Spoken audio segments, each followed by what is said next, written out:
안녕하세요. 크리스천 영성학교는 양하신 목사입니다. 오늘은 귀신에 대해 무지하다면 당신은 죽은 목숨이다 라는 제목으로 생각해 보도록 하겠습니다.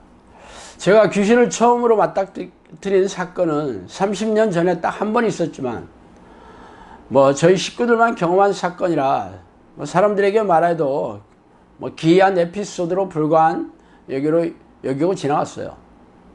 그리고 세월이 흘러서 제가 하나님을 부르는 기도를 시작하고 10여 년쯤 흘렀을 때 성령께서는 저에게 말을 걸어오기 시작했습니다.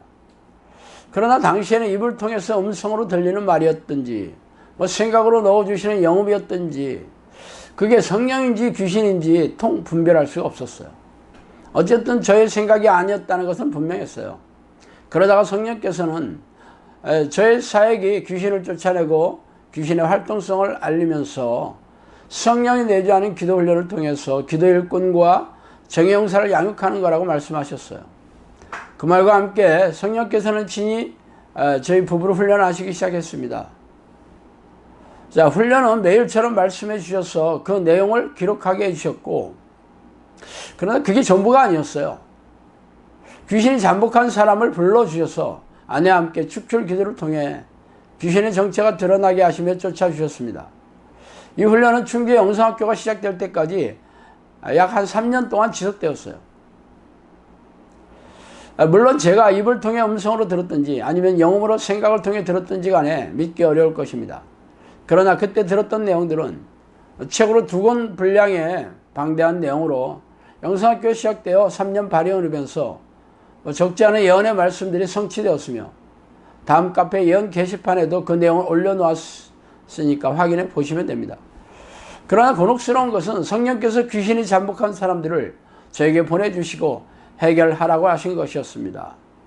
귀신이 잠복한 사람들은 죄다 정신병 환자였는데 정신분열, 우울증, 강박증, 공황장애, 불면증 등의 정신질환에 오랫동안 시달리던 사람들이었습니다. 그래서 저는 성령께 정신질환의 원인이 귀신 때문이냐고 질문한 적이 있었어요. 그랬더니 성령님의 대답은 거의 대부분 그렇다는 말씀으로 대답해 주셨습니다. 영업으로 주고받은 얘기들은 비현실적으로 느껴지겠지만 정신질환자들을 치유하여 회복시키는 것은 엄연한 팩트였습니다. 물론 귀신들이 정신질환만 일으키는 것은 아닙니다. 다른 고질병들은 귀신들이 직접 원인이 되기도 하고 그렇지 않은 질병도 있습니다. 그러나 정신질환은 귀신들이 직접적으로 공격하여 뇌기능을 상실하게 되고 황폐화시키는 현상이에요. 그러므로 귀신들을 쫓아내면 정신질환이 치유되고 회복되어야 합니다. 제가 한 일은 축출기도를 한 것뿐이에요. 그러나 기도가 시작되면 기이한 현상들이 일어납니다. 귀신들이 잠복한 갖가지 증상들이 일어나면서 귀신의 실체를 인지하게 됩니다. 일반적으로 시작되는 증상은 기침이나 침, 트림, 하품, 헛구역질, 구토, 배변 등의 증상이에요. 그러나 이러한 증상은 약한 귀신이 드러나는 것일 뿐입니다. 성령께서는 저에게 귀신이 집을 짓고 있는 부분이 가슴과 배 부분이라고 말씀하셨으며 미호경이 머리를 타고 앉아 뇌를 장악해서 공격한다고 말씀해 주셨어요. 그래서 기도가 점점 깊어지기 시작하면 귀신들이 집을 짓고 있는 부분에 다양한 증상들이 일어납니다.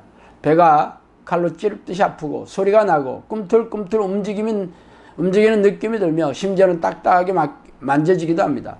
그러나 MRI를 찍으면 전혀 나타나지는 않아요. 기가 막히는 일이죠.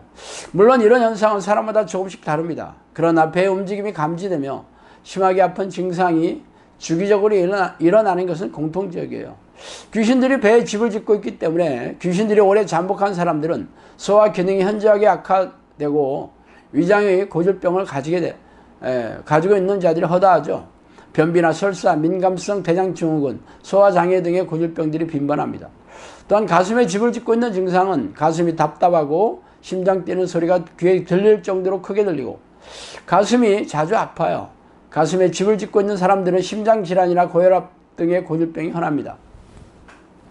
이렇듯 귀신들이 가슴과 배에 집을 짓고 있기는 하지만 공통적으로 머리를 공격하고 있죠. 머리를 타고 앉아 뇌를 장악하여 공격합니다.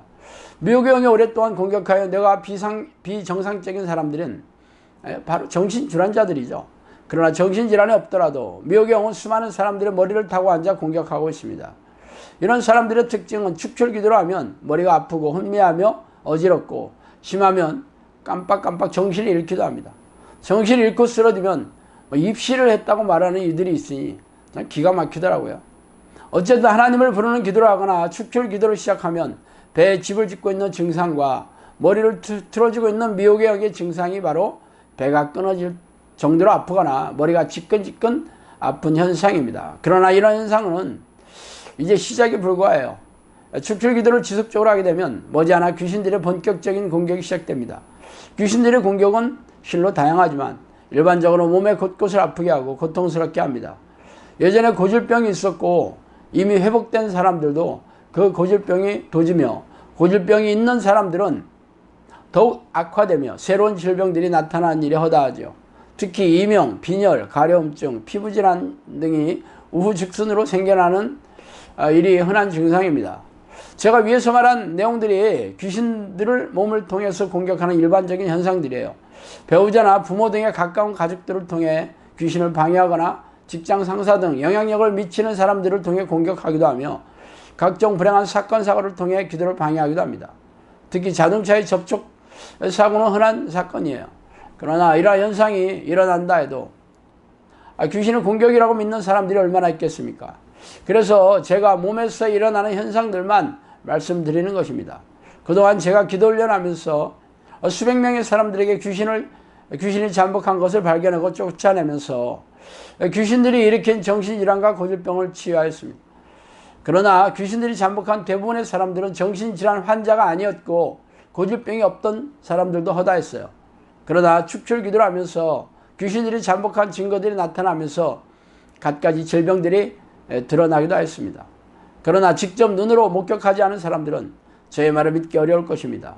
그러나 제가 영상학교를 시작하고 3년 반이 흘렀으며 수많은 사람들이 이 광경을 목격했고 증언을 해줄 수 있습니다. 영상학교 오는 어린아이들이라면 이 사실을 잘 알고 있어요.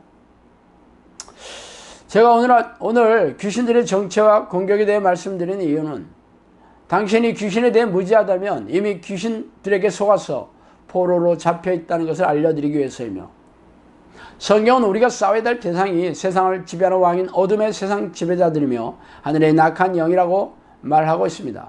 그러나 싸울 생각도 하지 않고 그들의 정체조차 모르고 있다면 이미 죽은 목숨이나 다름없습니다. 자, 오늘은 여기까지 하겠습니다. 감사합니다.